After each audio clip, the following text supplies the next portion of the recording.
नमस्कार दोस्तों, फिर से एक बार इस पॉलिटिकल मंत्रा के मंच पे आप लोगों का स्वागत है। और किन्हीं कारणों से जो है एक दो दिन थोड़ा गैप हो गया। आपको कंटिन्यूअस जो वीडियो मैं बोला था कि वो मिलता रहेगा।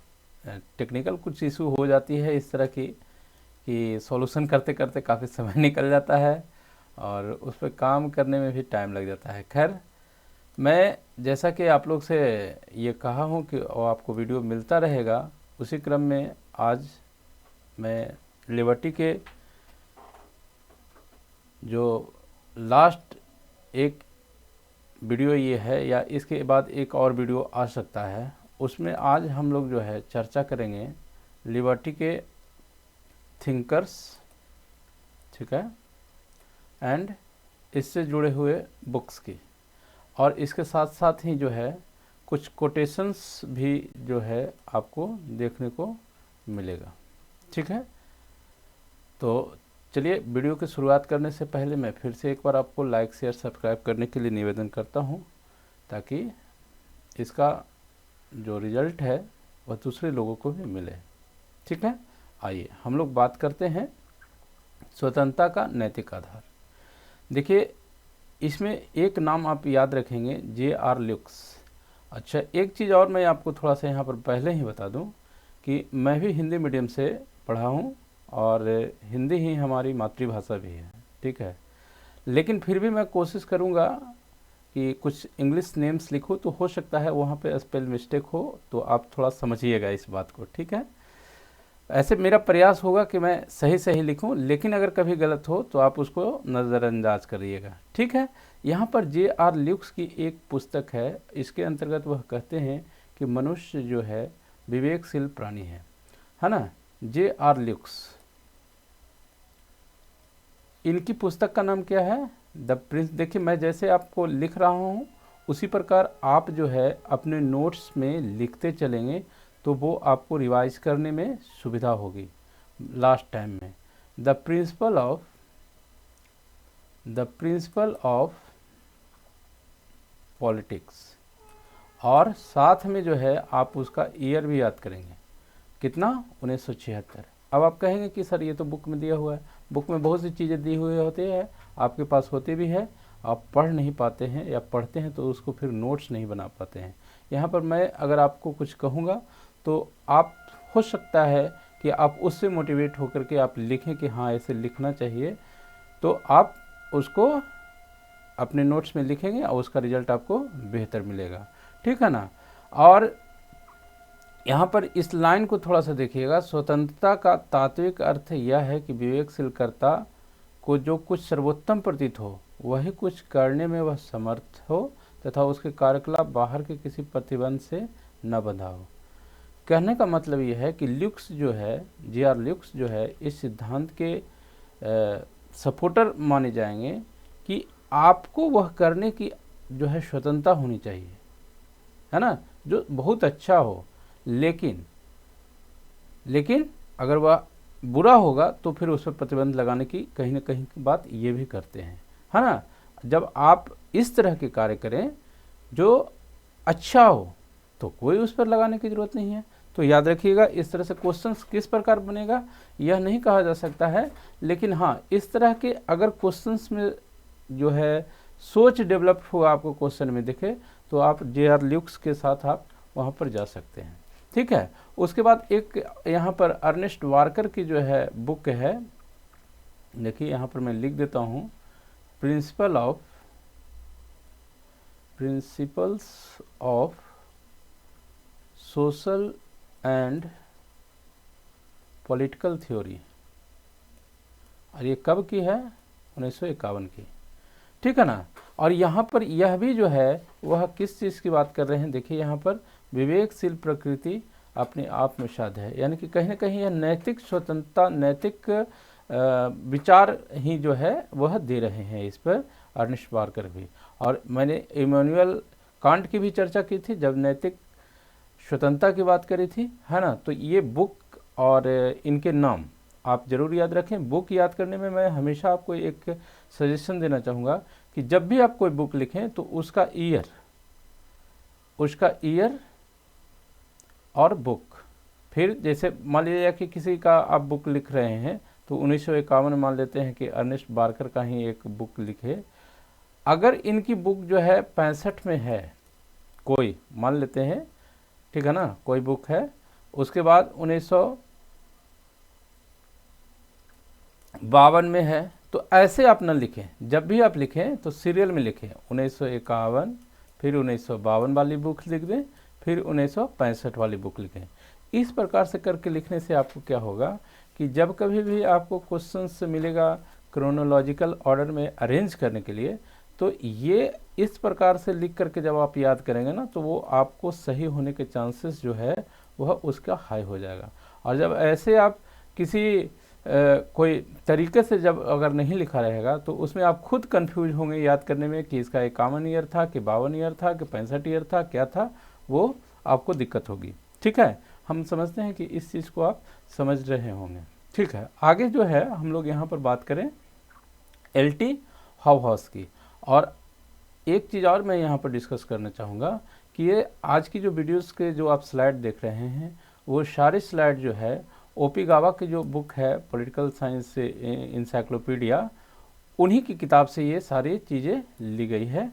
और वो बहुत अच्छी किताब है, उसको एक पॉलिटिकल साइंस के विद्यार्थी को ज़रूर पढ़ना चाहिए। ठीक है, तो एल.टी. हॉबहॉस की जो एक पुस्तक है वह है the element of social justice. क्या है? द एलिमेंट ऑफ, मेरे साथ साथ आप लोग जरूर लिखेंगे, the element of social justice. बल्कि मैं तो ये सजेस्ट करूँगा कि पूरी की पूरी एक कॉपी जो है आप बना लें बुक्स के लिए। ठीक है, और प्रत्येक पेज पर एक ऑथर का नाम लिखें और उनकी जितने भी बुक्स आपको मिलती है उसको आप ईयर वाइज कर करके लिखते जाएं। तो वो जो है ना एक कलेक्शन आपके पास जमा हो जाएगा और कल को वो काफ़ी हेल्पफुल होगा आपको जो फैक्चुअल क्वेश्चंस होते हैं उसको सॉल्व करने में। ठीक है, तो ये क्या कहते हैं, एल.टी. हॉबहॉस जो है वह कहते हैं एक व्यक्ति की निरंकुश स्वतंत्रता का अर्थ यह होगा कि बाकी सब घोर पराधीनता की बेड़ियों से जकड़े जाएंगे, है ना। अतः दूसरी ओर से यह देखा जाए तो सबको स्वतंत्रता तभी प्राप्त हो सकती है जब कुछ न कुछ प्रतिबंध लगा दिए जाएं। समझ रहे हैं बात को? एल.टी. हॉबहॉस के कहने का मतलब यह है कि खुली स्वतंत्रता अगर किसी को दे दी जाएगी तो वह कुछ भी कर सकता है। वो निगेटिव स्वतंत्रता के जो है समर्थक नहीं माने जाएंगे, बल्कि पॉजिटिव स्वतंत्रता के समर्थक माने जाएंगे। और क्वेश्चन इस तरह से भी पूछा जा सकता है, डायरेक्ट क्वेश्चन पूछा जा सकता है, एल.टी. हॉबहॉस का जो है किससे संबंध है, या निगेटिव लिबर्टी के जो है कौन कौन से थिंकर्स हैं उसमें से आपको चूज करने के लिए भी चीज़ें रह सकती है। ठीक है ना। आगे हम लोग थोड़ा सा बात करें टॉमस हॉब्स की। और टॉमस हॉब्स की मैं यहाँ पर बता दूं कि ये जो है समझौतावादी सिद्धांतकार माने जाते हैं, है ना। समझौतावादी सिद्धांतकार माने जाते हैं। ये क्या कहते हैं, देखिए ये कहते हैं, और एक चीज़ और याद रखिएगा कि इन्होंने जो है पूर्ण सत्तावाद, क्या पूर्ण सत्तावाद का कॉन्सेप्ट दिया है। पूर्ण सत्तावाद यानी कि इंग्लिश में उसको क्या बोलते हैं, एब्सोल्यूटिज्म। यानी कि इसमें जो होता है एक राजा कुछ भी करने के लिए स्वतंत्र होता है ना। यह माना जाता है कि वह गलत नहीं करेगा, लेकिन ऐसा मानना जाता है कि राजा जो है गलत नहीं करेगा, क्योंकि उसके पीछे डिवाइन थ्योरी कार्यरत होती है कि वह जो है गॉड का भेजा हुआ दूत है और बहुत सी चीज़ें हैं। ठीक है ना।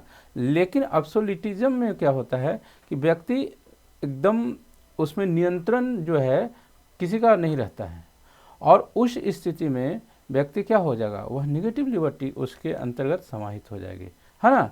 तो ये चीज़ें जो है यहाँ पर टॉमस हॉब्स कहते हैं, ये चीज़ें आप याद रखिएगा। जबकि जे.एस. मिल क्या कहते हैं कि राज की सत्ता को यथासंभव सीमित करना चाहिए। ये भी जो है वह कहते हैं कि ज़्यादा से ज़्यादा लोगों को जो है फ्री करना चाहिए, लेकिन एक कंट्रोल होना चाहिए, है ना। एक थोड़ा ही सही लेकिन कंट्रोल होना चाहिए, जहाँ तक हो सके उसको कम करने का प्रयास करना चाहिए। ठीक है, यहाँ पर एक अच्छा कोटेशन है, और ये कोटेशन मैं जहाँ तक जानता हूँ ये अलेक्जेंडर वर्कमैन, ये परीक्षा में अभी तक नहीं आया है। जैसे अदम्य सत्ता अव्यवस्था को जन्म देती है, स्वतंत्रता व्यवस्था की जननी है। तो इसको एक कोटेशन के रूप में आप लोग याद करेंगे। एक अलग से आप स्टेटमेंट्स या कोटेशंस की भी आप डायरी बनाएं, जिसको में आप अच्छे जो कोटेशंस हैं जो लगता है कि काफ़ी इम्पोर्टेंट है उसका आपको कलेक्शन होता हुआ चलेगा। ठीक है, आगे जो है हम लोग थोड़ा सा डी रफील की एक पुस्तक यहाँ पर है। उस पुस्तक का नाम क्या है? Problems of political philosophy. कब आई है? 1976 में, प्रॉब्लम्स ऑफ पॉलिटिकल फिलॉसफी। और इसमें ये क्या कहते हैं कि कानून जो है, क्या है? कानून जो है हमारी स्वतंत्रता पर क्या लगाता है? प्रतिबंध लगाता है ना? ये सही बात भी है। कानून जो है वह क्या लगाता है? प्रतिबंध लगाता है, यानी कि आपको कोई काम करने से मना करता है, वह काम करने से आपको रोकता है ना?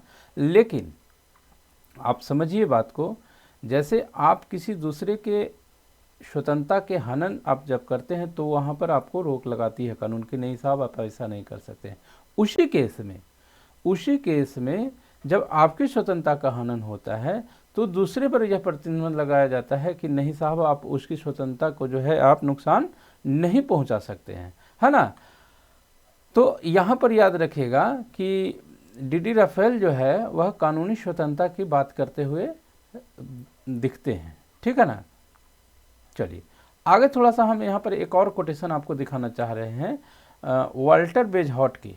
वाल्टर बेजहॉट जिनका जन्म 1826 से 1977 में है, वह कहते हैं कि चर्चा की स्वतंत्रता और विरोधी मत के प्रति सहिष्णुता सारी सामाजिक प्रगति की कुंजी है ना? देखिए, चर्चा की स्वतंत्रता कहने का मतलब क्या है?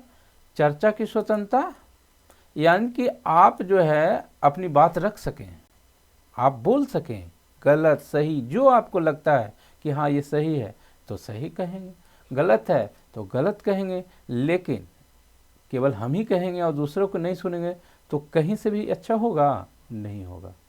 समझ रहे बात को? यहाँ पर देखिए, इस बात को गौर करिएगा, विरोधी मत के प्रति सहिष्णुता, यानी कि जो आपके अपोजिशंस में है, ठीक है, जो आपके अपोजिशन में है वो जो कह रहे हैं उसको भी आप सुनिए, उसकी भी बात को आप जो है तर्कपूर्वक लॉजिकल तरीके से आप उसको खारिज करिए, है ना? लॉजिकल तरीके से उसको खारिज करिए। ये नहीं कि ना हम बोल दिए हम ही ठीक हैं, ये ऐसे नहीं होगा, ये इस तरह की चीज़ नहीं हो सकती है ना? समझ रहे बात को? यानी कि जितना हमको स्वतंत्रता प्राप्त है उतना ही दूसरे को भी स्वतंत्रता प्राप्त है। समझ रहे हैं? चलिए आगे जो है विलियम ब्लैकस्टन की जो है हम लोग बात करेंगे। वह कहते हैं कि राजनीतिक स्वतंत्रता का अर्थ शासन पर अंकुश रखने की शक्ति है। ठीक है ना? हम लोग पढ़े हैं राजनीतिक स्वतंत्रता एक टाइप्स के रूप में हम लोग जानते हैं। कौन कौन से राजनीतिक स्वतंत्रता है? चुनाव लड़ने का अधिकार, वोट देने का अधिकार, क्रिटिसिज्म करने का अधिकार, है ना? तो यहाँ पर विलियम ब्लैकस्टन जो हैं वो कहते हैं कि सरकार पर अंकुश रखने की, और यह कब अंकुश रखा जाएगा? जब अपनी खुद की चुनी हुई सरकार ना हो, दूसरा कोई जब हम पर शासन कर रहा हो, दूसरे देश का हो, यानी कि हम उसके अधीन रहे, तब उस पर अंकुश रखने की ज़रूरत है। लेकिन जब हमारी खुद की सरकार अगर हो, जैसा कि देखिए यहाँ पर बारकर कहते हैं, यहाँ पर आप देख रहे होंगे बारकर कहते हैं कि जब खुद की चुनी हुई सरकार हो तो उस पर अंकुश लगाने की ज़रूरत नहीं है। क्या करने की ज़रूरत है? देखिए, वह सरकार खुद बनाए आदमी और उस पर नियंत्रण सिर्फ रखे, सरकार खुद बनाए और उस पर नियंत्रण रखे। और इसके लिए क्या करना पड़ेगा? सभी को मताधिकार मिलना पड़ेगा, देना पड़ेगा, सबको जो है खुली स्वतंत्रता मिलेगी लड़ने के लिए इलेक्शंस में, है ना? तब जो है वह इससे जुड़ी हुई बात समझ में आएगी। ठीक है, आगे जो है एक और हम लोग बात करते हैं वाल्टर फ्रीडमैन की एक पुस्तक मैं यहाँ पर आपको दिखाना चाहूँगा। इस जो है आप लोग याद रखेंगे लीगल थ्योरी। ठीक है, लीगल थ्योरी कब आई है? 1967 में। ठीक है, यहाँ पर सिर्फ इस स्लाइड का उद्देश्य सिर्फ यही दिखाना था कि एक लीगल थ्योरी जो है वह किससे है संबंधित, ये स्वतंत्रता पर लिखी गई पुस्तक है। ठीक है, चलिए तो आज की वीडियो में बस इतना ही था, और इसकी जस्ट एक बाद और जो है वीडियो बनेगा जिसमें लिबर्टी से संबंधित कुछ और थिंकर्स जो है काफ़ी इम्पोर्टेंट है, कंटेम्प्रेरी थिंकर के रूप में हम लोग उनको और डिस्कस करेंगे और जानेंगे। जैसे है आपको हम लोग टू कंसेप्ट ऑफ लिबर्टी, हेयक आदि इन सब विचारकों की चर्चा करेंगे, ठीक है ना। और वो जो है उसके बाद हम लोग उस लिबर्टी चैप्टर को जो है क्लोज करेंगे। फिर जो है इसके बाद हम जो अभी तक सोच रखे हैं एक पूरा सिलेबस का जो है नेट का सिलेबस का मैं कोशिश करूँगा कि रिवाइज इंडिया कर करके, या कुछ भी और दूसरा नाम भी हो सकता है, पूरे नेट के सिलेबस का जितना हो सकता है, अगर हम लोग अपना मान लें कि 21 तारीख से जो एग्ज़ाम होने वाला है, तो कभी भी हो एग्ज़ाम उससे कोई फ़र्क नहीं पड़ता है, लेकिन जितना हो सके मैं कोशिश करूँगा कि एक हाथ से ही लिख करके सारे जो है आपको कंटेंट उपलब्ध कराया जाए। और वह जो वीडियो बनेगा मैं यह मान के चलूँगा कि आपने सारा सिलेबस खुद से, सारा सिलेबस जो है आप खुद से कवर कर चुके हैं, और सिर्फ रिवाइज कराने की ज़रूरत है, ठीक है ना।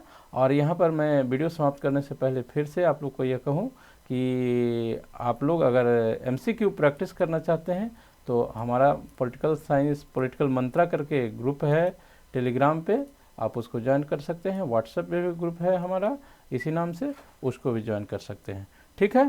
तो वीडियो क्लोज करने से पहले मैं आप लोग से फिर से एक बार निवेदन करूंगा कि चैनल को लाइक शेयर सब्सक्राइब करना ना भूलें, ताकि अधिक से अधिक लोगों का इसका लाभ मिल सके, ठीक है। मिलते हैं अगले वीडियो में, तब तक के लिए बाय।